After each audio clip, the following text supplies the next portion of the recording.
And moving on to video number 2. Thank you all for being here. Sheriff's Office. Hi, ma'am. This is Scott Dunford. Today at 324, 327, and 328, I had 3 census trips, and I've been out of town with family for a funeral. My wife was home. Okay. I just got home, and the board that I have over my back door has been broken. So somebody has forced their way in, and I haven't heard back from my wife. I need an officer here now. Okay. And what's your wife's name? Desiree Dunford. A 911 call came into the Yakima County Sheriff's Department at 8:30 p.m. on April 7th, 2013. The call was from Scott Sunford. He said that he had been out of town and couldn't get hold of his wife, Desiree Sunford, all day. He said the alarm had been tripped and wanted the police to check on her. The police arrived at the Sunford home, which was a long road that had no streetlights. Scott was waiting in the driveway and didn't want to go into the house alone. Scott was also holding a gun, and he had it aimed at the house until the police arrived. There was nothing suspicious until they walked into the master bedroom and found Desiree dead on the floor. She had been shot 9 times and had tried to crawl away. The police found several bullet casings around her, and there was also a bloody shoe print found on the scene. The police wanted to interview Scott to determine when Desiree was killed and where he was during the murder. He was brought to the police station for an interview.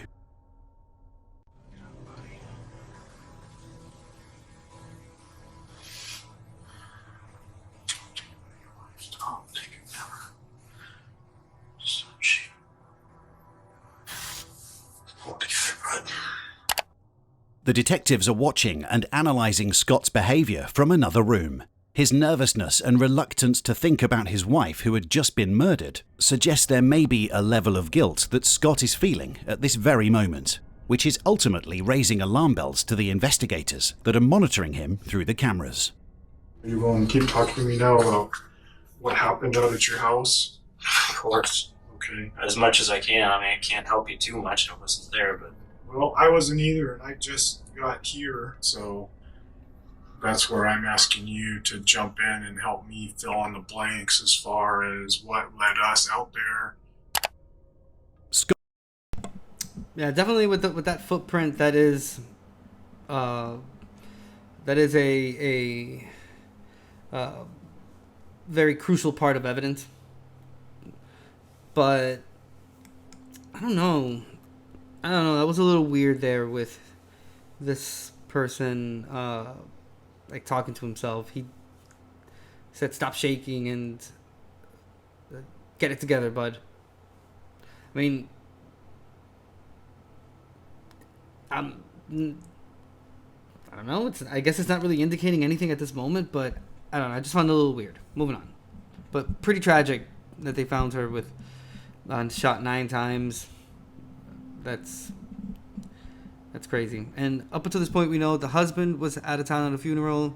He arrived home. He saw a board that was put on the door was half of it was torn off, and he was waiting for the cops outside with a gun pointed at the house. So that's as much as we know right now. Scott has informed the detectives that he was not at home on Saturday, the day before the murder, and was instead attending a funeral in Tri-Cities, which was almost 2 hours away from his home in Yakima. I told her, yeah. You know what, Munin? You're absolutely right. It does sound personal. 9 shots kind of means that you wanna make sure that person is like gone. So yeah, I agree with you. Let's see. It's kind of rainy, it's windy, tired as hell, long day, and they want to do a breakfast get together in the morning. I'm gonna stay here for the night.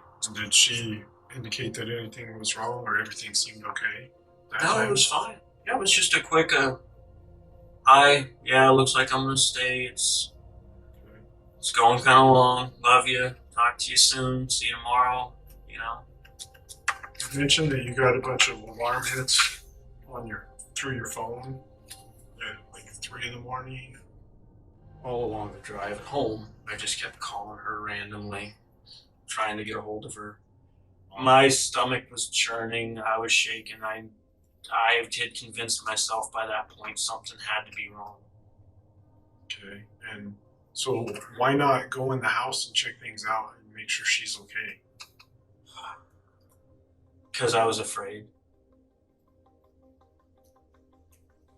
What were you afraid of? When I saw that back door, I just couldn't decide whether I could deal with what I may or may not see. You said you were in the military? Yeah, 13 years. 13 years? Did you get deployed in combat areas? Yeah, had a couple deployments. Where at? Iraq. Iraq. Well, I'm just thinking, you're a big guy. You're what, 6'4"? Somewhere up there. 6'4", 250. You got a firearm on you. You've been in combat. I mean, you've done some serious shit that most people will never do. So if anyone's going to be willing to go charge it in the house and make sure their wife's okay, it would seem to me that it would be you. Well, it's not that I was afraid of anybody being in there. I'll take on 100 people for her, that's fine. Yeah. That wasn't the concern, it was her. You just don't want to see what may have happened to her. Yeah. And what did you think you might see if you went inside? Roll around 1,000 of the worst things you could think of. To the detectives, for a guy of his stature, as well as being armed with a .45 handgun, not going inside the house to check on the welfare of his wife is extremely odd. The detectives also stated that after being informed of what happened to his wife, Scott didn't show any emotion and was almost reactionless. I don't know. The narrator actually took what I was gonna say, sort of out of my mouth. Like, listen, he did. I mean, he seems genuine. You are right. Back in Dominican Republic, when you're in that situation, people tell, like, what's advised is that same thing. You don't go into your house if you've been like robbed or something, or if you see like your front door is broken into. You don't go into the house. You call the cops, and you wait until the cops show up, and they are the ones that go into the house. Or yeah, I mean, he's a tad emotionless, but he said he was in the war, so I don't know. Like, yeah, just it makes sense that, yeah, he would be he would have like that PTSD because he was in the military and he was deployed to actual combat, and that genuinely that scars people for life. So I could understand where you're coming with that, cat, like in regards to like being emotionless, but again, I also understand, just so we can be on the same page, where you're coming from with what you're saying as well, because like I said, back home we have to wait until the cops come in if we find ourselves in that situation of our property being having been robbed or something. So yeah, I could see that point. Now on that same, I'm not like seeing it from that same perspective, I can also understand why there would be some type of speculation as to why he didn't go in, being that he was armed. It is a little far-fetched as well, you know, to kind of put the responsibility of, well, I don't know, because on one hand he does have to watch out for his life, because if he goes in, even though he's armed, if there's more than one person there and they are also armed, obviously the husband wasn't going to survive that. But then at the same time, if he doesn't go into the house because it is his house and he is armed and the person is not armed or just has a knife or something, then he would be able to overpower the person. I don't know. True. You are right there, Munin. It's definitely a conundrum, because it's like